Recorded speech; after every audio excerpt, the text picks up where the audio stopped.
Hey, this is Rachel Wall, and you're watching the Best Practices Show.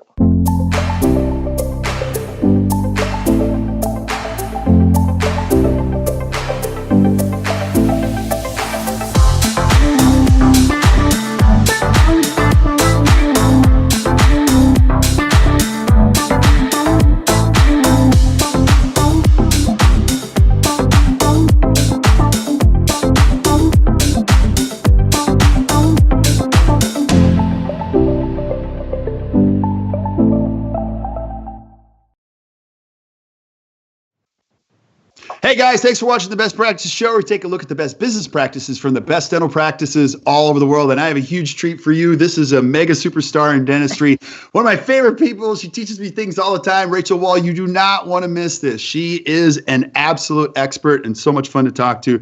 And today we're going to be talking about what to do when your team members don't do what you ask of them. And I know everybody's had that challenge, and she's got some incredible insight on that. So you're going to want to grab a pen and hit the share button and settle in.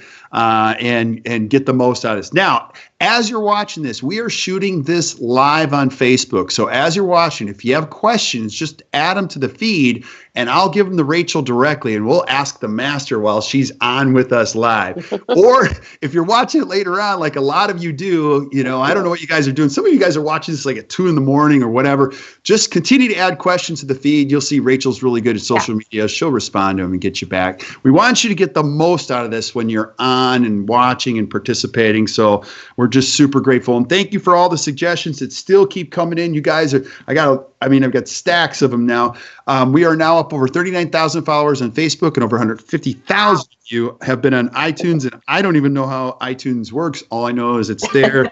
And I don't have anything to say other than thank you. So we are just having a lot of fun. We still don't know what we're doing, but we're just having fun doing it. I guess the key of it is that I just got to have people like you on all the time, Rachel. So now my guest today, she's an amazing woman. I've gotten to know her over the last couple of years. She's not only been a great friend, a great colleague, a great mentor. She's come in and helped us in our hygiene courses, coaching our coaches in so many respects.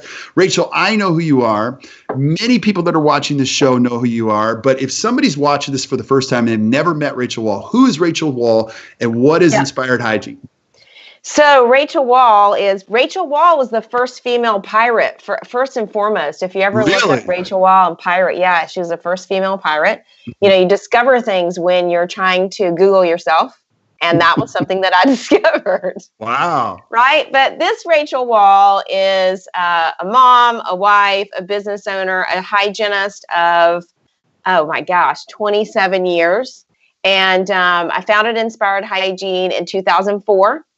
And man, we've been just going strong and trying to grow ever since then, and really have had the absolute privilege of working with so many practices across the country and in Canada to really help elevate their hygiene services, right? How they're taking care of their patients and how their hygiene team is systematized, and what, all of that affects their production and their profitability.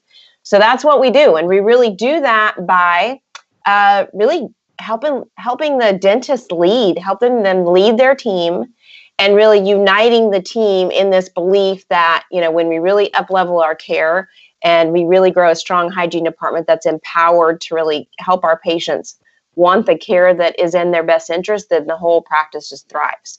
So today's topic is just on that, is really about leading those dentists. But so check us out at inspiredhygiene.com. And Kurt, it has been my pleasure to get to know you over the last few years and your team, and just love what you guys do. And thanks for inviting me on. I'm going to have you on a ton of times because I get to learn.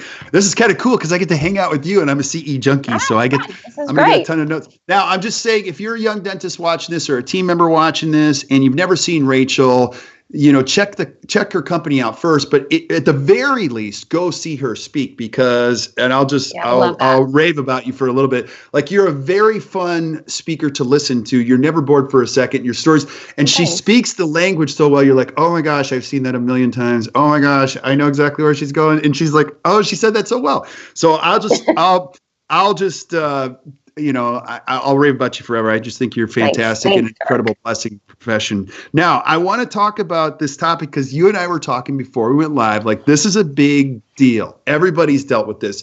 You and I have dealt with this as business owners.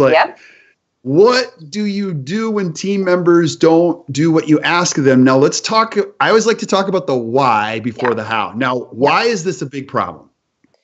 This is a big problem because, as business owners, we know that, one decision or one lack of following the system today could affect things 6 months later, a year and a half later. I mean, you've seen it. From our perspective, it's, we make this switch on one of the programs, or we veer off of this particular system, and then the next thing you know, 6 months later, it's like, well, last time you said it could be done this way, so why can't we do that? And now you're in this big snowball effect, right? So I think that the why is that when we have systems in place and when we have, as you always say, those clear expectations, and I can't wait for you to share your formula on that. But when we have these expectations, they're there for a reason, right? And they're there really to make the team's job easier and to give the patient the absolute best experience and the best care possible. So I think it's easier to start with these couple examples. So I was talking with one of our clients this week, and they had a couple frustrations. And one of the things they said was, hey, well, let me back up a second. Okay. So let me give you kind of the context was we're looking at the hygiene department, and I'm looking at some of their stats and dental intel and saying, okay, so I'm noticing that it's not tracking the cancellations and no-shows. And you've shared that might be a problem or something you'd like to improve. So here's how to do that, right? And in order for the dental analytics, whatever program you're using, there are certain ways that you have to cancel or break the appointments. So there's a specific function in, whatever practice management system you're using to break the appointment that's then going to allow your practice analytics to really track that. Mm-hmm. So I brought that up, and they said, yes, we've asked the team to do that, but they just won't do it. And they won't do it because they feel like if they break the appointment in Dentrix, then it's going to put a mark on the patient's record. It's going to put a blemish on that patient's record. Well, our question is, well, isn't that what we want? We want a record of this. We want to know, is the patient canceling these appointments with 24, 48 hours notice, or are they breaking the appointments at the last minute? Like, what's happening here? So we want to know that. So why do we want to know that? We want to know that because if we're appointing the patient for a time that's just consistently not working, then maybe that's a clue that we want to ask them, hey, it looks like these times aren't working for you. Is there something better? Because it could be that we're kind of trying to pigeonhole them into Tuesday mornings at 9 because maybe they came at Tuesday mornings at 9 once, but maybe that doesn't really work for them. So maybe if we start seeing this happening, we can really have an honest and open conversation with the patient and say, hey, look, like, what's not working for you here? Right. How do we make this better? And help them really get in for their visits, right? And really, really develop that relationship even more.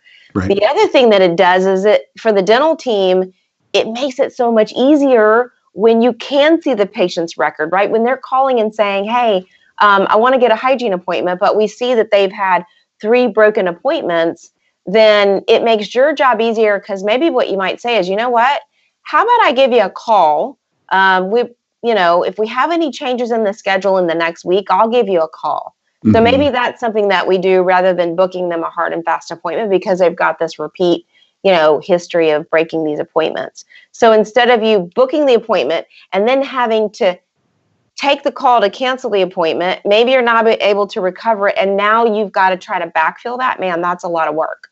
Yeah. So I think going to what is the thing that you're asking the team to do and they're not following through on.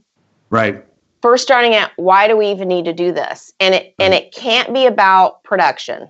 Yeah, it can't be. And I just love what you're going with this because like I need the beginner version of everything. But when I saw this happen for the first time where team members weren't breaking, they would just drag them and move them. I didn't realize that it didn't record anything. And when you break it, it records it. And so it's obviously the easy way to do it. The other thing that I've noticed that you probably see is in Dental Intel, when you break it, it records it into no-shows and cancellation times. So the dentist has a really good data point to understand how much is being canceled, because every dentist goes, no, we don't have any problem. The schedule is full today. And the team members go, what are you talking? I spent half my day like cleaning up this mess, you know? Or the flip side of that is we have all this open time and it's all cancellations. Right. And sometimes it's not. Sometimes there's more supply of hygiene hours than there is demand to fill it.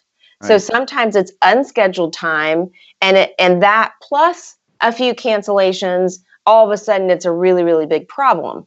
So in order to really identify what the problem is, we've got to track it so we can really look at it. And here's another cool thing is that if you mark it as broken, your software and your practice analytics, very often, they're going to know based on the time that the appointment was scheduled and the time that the appointment was broken to put it on, this was canceled with 24-hour or more notice, or this was broken with 24 hours or less notice. Right. So now it's kind of automatically creating that distinction for you rather than you having to create all of these codes, right? So we have a lot of like ancillary codes for this patient canceled because their car broke down. This patient canceled because they had the flu. We have a code for everything.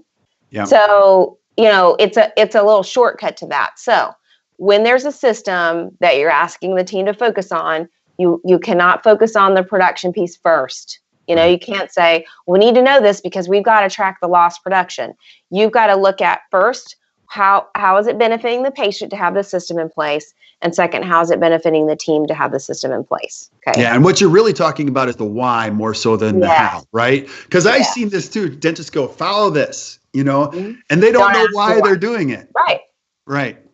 So often it's not going to last, especially if it requires a change in behavior, right? So breaking that appointment requires a change in behavior. They're doing something different. And when we're running through the day in a dental practice, there are a lot of things that are automatic. It's like we have this muscle memory that, okay, I start the appointment and the first thing I'm going to do is pick up, this is what we often see. The first thing I'm going to do is pick up my scaler. Well, then we've got to help the team shift to the first thing we do is we might pick up our intraoral camera after we have a conversation with the patient, right? That might be the first thing we do. Or the first thing we do might be to do the oral cancer exam. So, that's all about changing behavior. And that is super ingrained. When you're doing something every day, 8, 10, 20 times a day, like you really have to have a strong why to do it differently. Right. Right? Right. Yeah. And you've got to have your team have your back. And that goes for the leader too, right? So this is a leadership conversation. And sometimes the leader needs to be held accountable. Right. Right. Can I ask you about two complexities? I get these questions too. Okay, so I want to ask you about this complexity. I'm a young dentist, Rachel. I've never done this before. I don't know how to talk to people. And then let me add the second one. I'm an old dentist, and this woman's worked with me for 30 years, and I can't tell her anything anymore. What do you say? Because I get those. What do you say about that? Yeah. So what I say is, hey, let's just sit down and have a conversation. We've been doing things this way for a long time, and we were doing them that way for a reason, right? It was easy, it fast, it seemed to get the job done. And now we have this thing that we really want to track and measure. Yeah, but this is the way we've always done it. I know. And here's the thing though, we can't get to the next level the way we can't get to where we want to go with the way we've always done things. Right. Because if we do things the way that we've always done them, we're going to stay in the same place that we always are. And I just have a vision for this practice to get to this next level. So what I know is that anybody that has gone from level A to level C, they've had to change some things and they've had to refine some things. We try not to use the word change a whole lot. We look at refining. How can we refine this system? How can we tweak this so it doesn't feel like we're tearing it all down and starting from scratch? Although sometimes that's kind of what it is. We're looking at, okay, you've been doing this. Let's look at how we can refine and tweak that. Yeah. So we've got to look at, if we want to get to this next level, what's the why in that for the team and the patient? So what is the reason that we're going to go to the next level, rather than just kind of maintaining where we are, right? Yeah. Then we're going to have to do something differently to get to a different place. Yeah. And you and I were talking before we got started, and you and I both own our own businesses. You use the 95% thing, which I totally agree. Everything that happens under your roof is a responsibility, because it's really easy. Would you agree? If a dentist is watching this, they're like, you don't understand. Like, I tell them all the time. Can you share the 95% story that you told me? So somebody posted this on Facebook recently. It might have been, my friend. I'm just going to give shout outs because people, do stuff that you're like, nah, I'm really glad they did that. So my friend Grace Rizza, I think it was her that posted this video about Will Smith, who talked about the difference between something being your fault and being your responsibility. Okay, so I tell my team, when something goes awry, I say I take responsibility for 95% of what doesn't go right in our business. And the other 5% is just stuff happens sometimes, right? The internet is down, something crazy happens, your power goes out and you can't show up for a client meeting or something like that, right? But 95% of it, it's my responsibility. Because either I did not lead the team to have and follow a really clear system, right? Or maybe I, helped the team make a decision on hiring and it wasn't the right fit. And then some things happened and some things fell apart because of that. Or I just didn't communicate things very well. So I take responsibility for that. And then I look to see, okay, what do we need to tweak? And do we handle the solution always 100% right away? No, but usually we can get to the core of what was the core problem? We backtrack, right? So we backtrack on, okay, so why did this happen? And very often it was something that took place months ago. Yeah. It was a decision. It was like, yep, handle that way. And now it's showing up and you're like, okay, so we won't do that again. And here's what we learned, right? We always learn something and we always figure something out, as we got to stick to the system. And it was all done. I'm thinking of something in particular where we had a mix up with some client meetings, and somebody on our team was really generous and willing to help. And it just, it wasn't our normal system, right? Sometimes we're shorthanded. Dental practices feel that way too. It's like, we're shorthanded. We got to shortcut this. We got to do the best we can. And we do. And sometimes then we have to kind of clean up that mess later and just ask for forgiveness when, something doesn't work. So I'm rambling. But yes, I take responsibility, because now will you share your formula? Because I think this is a good point of doing that. Well, this show's about you, but you and I share the same liking of a formula, and it's not mine. I borrowed it from somebody a long time ago, but it's E minus R equals C. So if you're watching this, just write that down, E minus R equals C, because anytime you ever experience stress in your entire life, it's some type of conflict, and conflict goes back to two variables. It's expectations or reality. When expectations and reality don't meet, you have what's called conflict. If the expectation and reality are far apart, you have a lot of conflict. Yeah. Like if my wife thinks I'm going to be home at a certain time and I'm home 2 days later, that's a lot of conflict. Yeah. Or a patient comes into your office and thinks, well, this is going to be $100. You go, no, it's $1,000. They go, what? That's crazy. So you can manage both, and this is terrible to say, but as a married man, you have to keep expectations somewhat low at times, because you can't keep promising the world. Right. You get in trouble with that. You're like, nope, I can't do that. And then you exceed expectations. Same thing in hiring, same thing. So I always say when things go wrong, you have to go to a formula, because we're all in the dental environment. We like science. Okay, what went wrong? Was it expectations or was it reality? Yeah.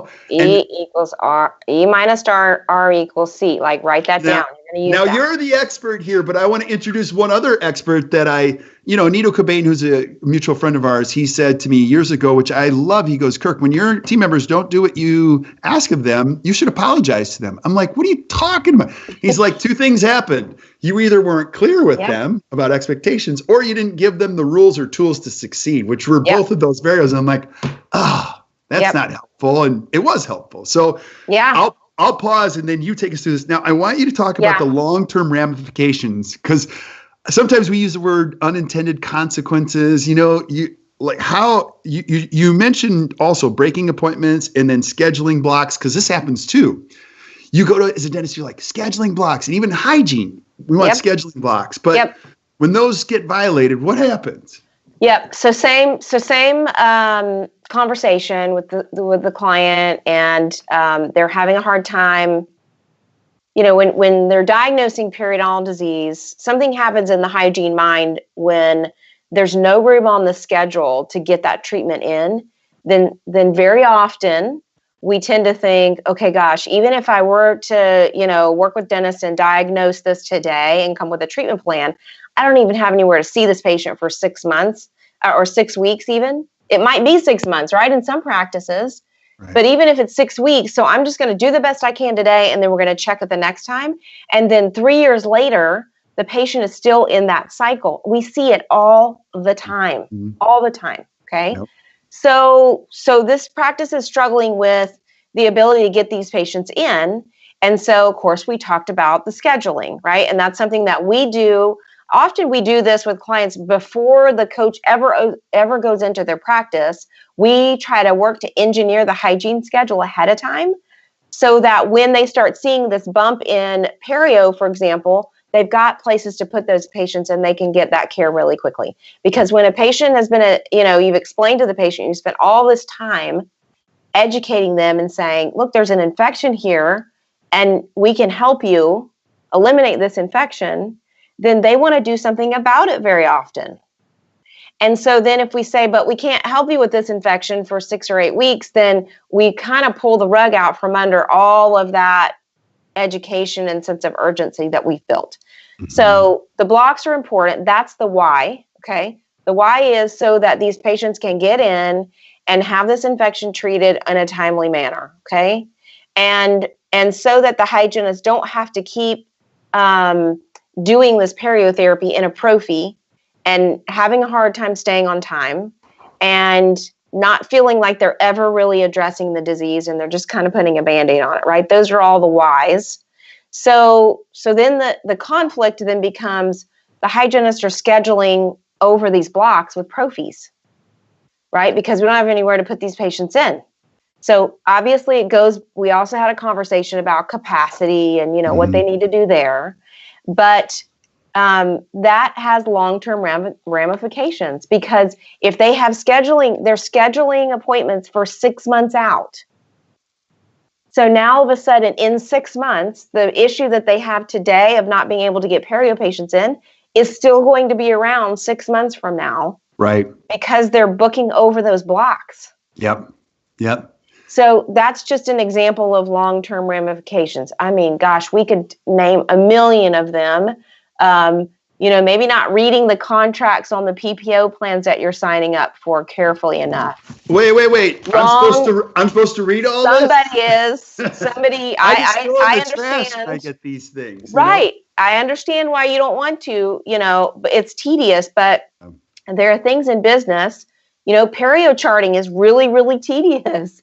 But if we don't do it, the long-term ramification is our patients have unidentified disease and we're creating a lot of risk for our practice. So sometimes there's things that we don't want to do. So if you don't do it, find someone on your team that can help you do that. But that's just an example, right? Now, I want to ask you, because I love this conversation. So, Rachel, let's say I'm a dentist and I'm like, okay, I totally get this. Okay, so I'm going to get really clear about the why. Then I'm going to put a system in place to get expectations. And they're still not doing it. Now, you mentioned this before we got started, and you had a little formula. It was the RAI and then a D if it doesn't work out. Once you've created the Y in the system, can you walk us through that? I think you said spells something. Yeah, it does. It doesn't spell anything real. Like it doesn't. It's not the best acronym, but like It was really good how you It described is good. that. Okay, Yeah. so you just recently interviewed Catherine Eitel. Yes. And Catherine Eitel is fantastic. And I've even had her work with our team Mhm. and help me as a leader. And so this was something that she gave us, and I hope I'm saying this right, but I've used this repeatedly and found it very helpful. And the team totally gets it. Mhm. Is first when expectations aren't being met, and the team member isn't following the request that you've made, right? So maybe it's we need to honor these blocks in hygiene, and here's the why. We've been through all of that, and still they're booking through. That is remind, right? So we're reminding them of the system, reminding them that, hey, we've asked you to honor these blocks. We put these in here for our patients for a reason, right? Then a week later, they're still booking into the blocks. I'm asking you to honor the agreement that you and I had, that you were going to honor these blocks. Right? What help do I need to give you to make it easier for you to honor the blocks? Right. Pause right there, because I like how you're using a question. So instead of saying you need to do this, I like how you said that. What do I need to do in order for you? Like, give us the importance of a question instead of a direct. So also, what's not in place to make it easy for you to honor this agreement? Right. So with the blocks is, well, I can't honor it because there's nowhere else for me to put these patients. So we either need more hygiene days, or we need to add a day. We need to ask, Rachel, if she can open up a day and come in. Like, we've got to figure out some solution, because I hear you saying we need to honor these blocks, but I don't have anywhere to put these patients. So, identify what the obstacle is, right? Because if we just keep saying you have to do this, but yet we're not looking at what's getting in the way, then it might not ever happen. And we might lose a good team member because we haven't identified what the true obstacle is. Right. You'll be amazed by what you find when you ask. Yep. So I'm asking them to honor the agreement, and then I'm also asking them what's getting in the way of them honoring that agreement. What's getting in the way? How can I help? You honor this agreement, and then just keep asking questions until that obstacle comes up. And if the obstacle never comes up and there isn't one, then you're getting some good information there too as well. And then if you then go another week or two, or whatever the period of time is for you to identify if this is being followed, and it's still not happening, then you insist, right? So I insist that you follow this system. This is something I'm expecting of everybody on the team and myself. And if this isn't met, then we're going to have to have a heart-to-heart conversation about, your place in the practice. Yeah. Now, if that doesn't happen, we move to the D, which spells raid, which is terrible. But I didn't realize it. I just saw that when I wrote it down. I didn't realize it. I think it was RAI. And then if it doesn't work, you go to the D. So D would be, now you've come to a point where people have chosen not to, you've done everything you can, right? I mean, do you find that to be true? I feel that that's true. If we follow these, and if we do it in a calm way, right? And we really listen when we're asking, we've got to be willing to listen, right? So if it is, I feel like the obstacle is it's putting a mark on these patients, chart, and now they're, marked as a delinquent patient because they're breaking their appointments. And okay, so tell me why you feel that way, and tell me what's bad, what you think is going to end up happening to the patient because of that. Like, share this, explain to me, and you really listen. Right. And it might be that you get information that makes you shift the system a bit. Right. So if it's like, look, I can't physically right click on that to break the appointment because my mouse doesn't work. And I've asked you 8 times, can I buy a new mouse? And you've said no. So you know what I'm saying? So that's where we take our ownership in. Have I addressed the obstacle?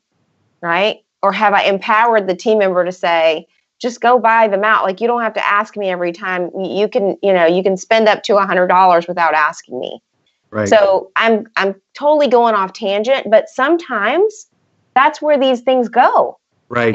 We work all the time with hygienists that are, when we go in and our coaches are assessing their instruments, for example, and they're looking at their ultrasonic tips and they're a nub that is doing nothing, and that's what they're working with. And we say, well, have you asked for new equipment?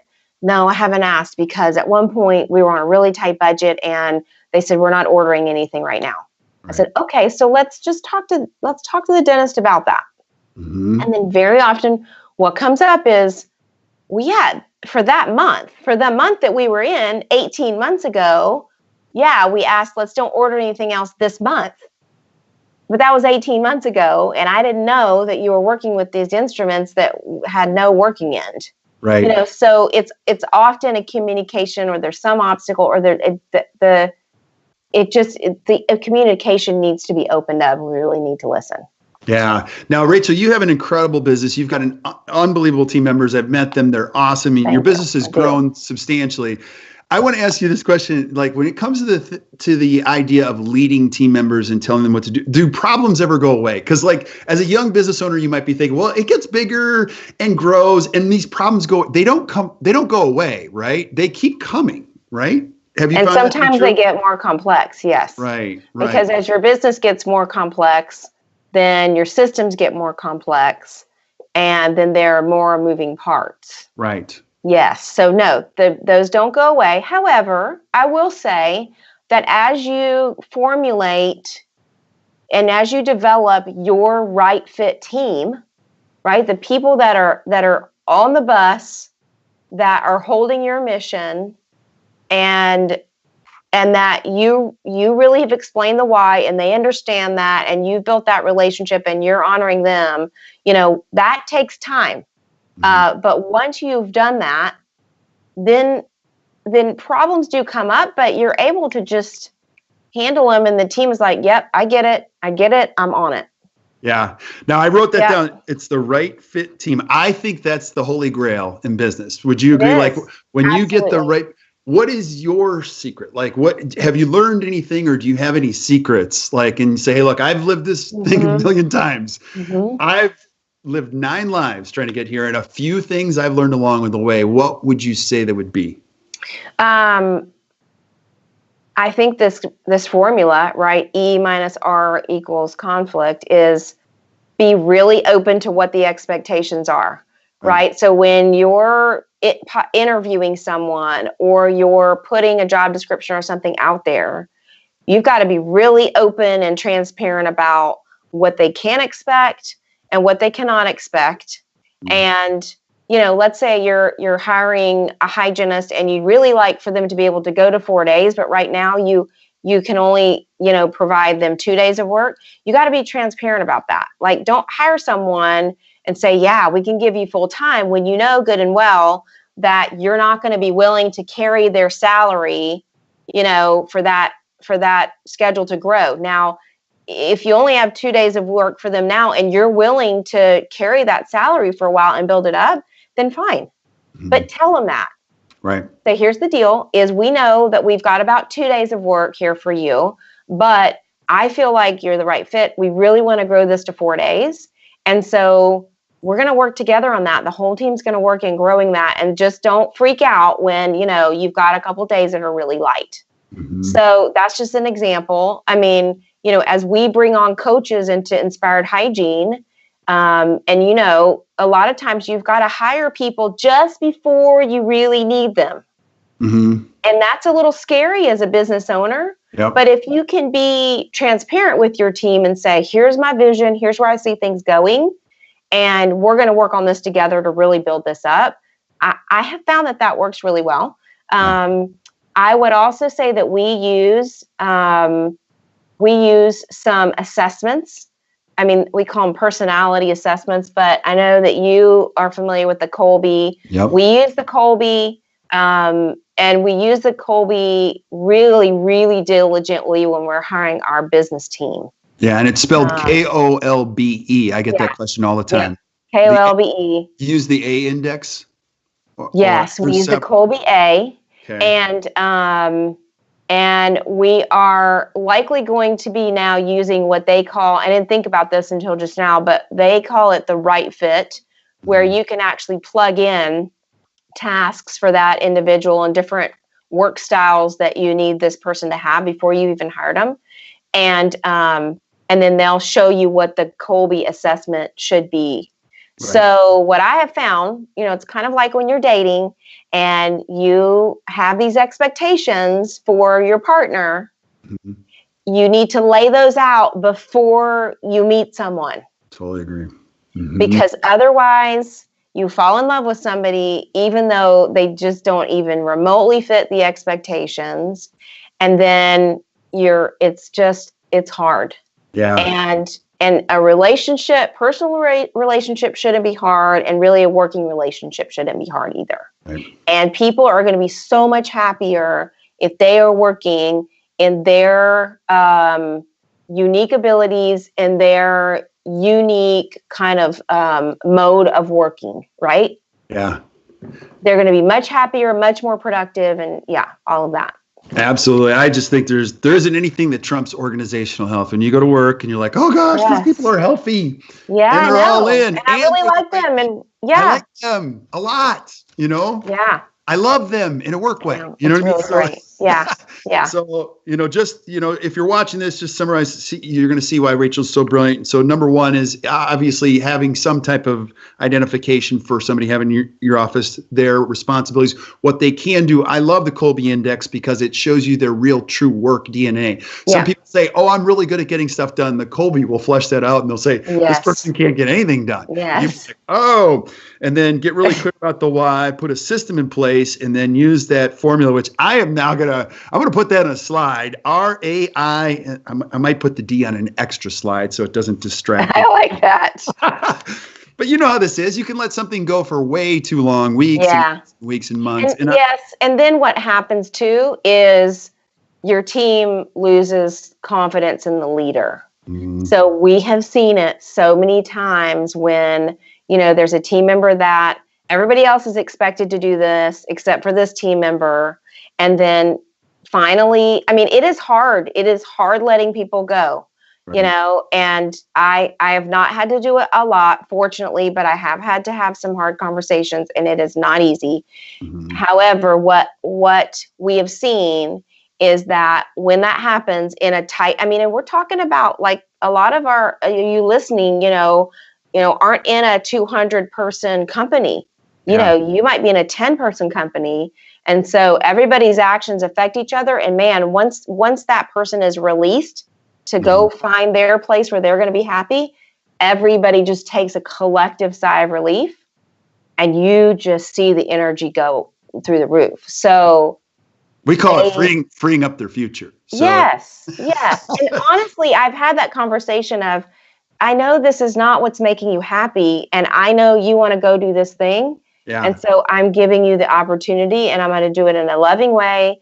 And I'm going to give you a couple weeks to get yourself, so you don't have to worry about your income for a couple weeks. I'm going to take care of that. And you get to go figure out what's going to make you happy. Yeah. And it has worked well. Now, so all that is to say that your team has to have confidence in the leader to uphold those systems and to keep everybody equally responsible for whatever those expectations are. Amen, sister. Now, I did get a great question from our good friend Deepak, I just love Deepak. He's just thoughtful. These are very thoughtful questions. So he asks, he just typed this in, lack of time is often to blame for rushing important conversations. Yeah. So what happens is it's a bunch of telling. And as we know, telling is not selling. You help me, help you approach is usually the best. I say have conversations when you have the time, even with no specific agenda. And often great conversations happen in this space. Yeah. What are your thoughts? I totally agree. Make the time. So when something happens and you're really frustrated, don't address it on the fly. Right. Right. Because that's going to be a rushed conversation, to Deepak's point. Mm-hmm. And it's 99% chances it's not going to come out the way that you would want it to come out, right? At least that's what I know about myself. Right. So take a deep breath, give it a little time, and then address it when you have the time. And it could be something that you address to the whole team. Say, hey guys, we've asked everybody to do this and it's not working. So now I'm asking you, what's the barrier here? Let's talk through this. Mm-hmm. Love it. Mm-hmm. Love it. Rachel, I love every minute I always get with you, and we're going to have you back so many other times. Now, I'm just saying this again for everybody's benefit. If you haven't seen Rachel, go see Rachel. Now, Rachel, I know people are going to be watching this. They're going to want to be able to learn more from you, see more of your stuff. Now, keep in mind, people are listening to this on iTunes, so they might not have the privilege of seeing what we're seeing. Yep. How can people find more of you, and how, if I want to reach out to you, how do I get a hold of you? And wait, first of all, tell me what you do. Let's say I'm a dentist watching. I got 4 hygienists and it's all over the place. I got a hot mess. I'm running 100 miles an hour. How can you help me? Yep, absolutely. That's our favorite thing to do is help all of your hygienists get consistent with their verbal skills, how they're working through the exam process with each of their patients, really coming up with a refined flow to that hygiene visit. So they're doing things very similarly, right? And yet being able to put their personality into it, and also helping you get all your systems, your protocols, if that's the term that we want to use, in place so that they're being applied consistently across the board within your hygiene department, and your team is supporting that, right? So it can't happen in a silo. The whole team has to be supportive of that and know that hygiene has their back, and hygiene knows that the team has their back. So whether that is perio, whether it's restorative co-diagnosis and that whole experience when the doctor walks into the room for that hygiene exam and really refining and making that more efficient, to the recall, recare, reactivation of patients, new patient experience and that kind of thing too. So, anything that surrounds hygiene, clinical, hands-on, you've got one hygienist that's really using his or her ultrasonics and you want everybody to do that, we can help with that too. So anything that involves that hygiene department, we love to help teams really get that refined, take it to the next level. And her website is inspiredhygiene.com. And you can also reach out and get a hold of her at Rachel. Now that's RACHEL at inspiredhygiene.com. Is that correct? Yeah, absolutely. Awesome. Cool. Well, stick around while we say goodbye to everybody else. Rachel, I'm just, again, so grateful. Thank you. Thanks for having me. Yeah, always a blast to hang out with you, Kirk. We get to talk about anything we want to talk about. Most of the time, it's just fun and educating. So, so if you enjoyed today, do us a favor, just hit the share button, share it with your friends. Keep sending us suggestions, things that you want to see from Rachel, because we're going to keep having her back. I already have 30 topics I want to interview her about on perio and like behavioral things and checklists and hygiene, all that stuff. Like there's got to be a better way to explain this to patients. And we'll talk about all that. So, and keep sending us suggestions for other shows you want to see. And until we see you guys next time, keep watching the Best Practices Show. You guys enjoy the rest of your day.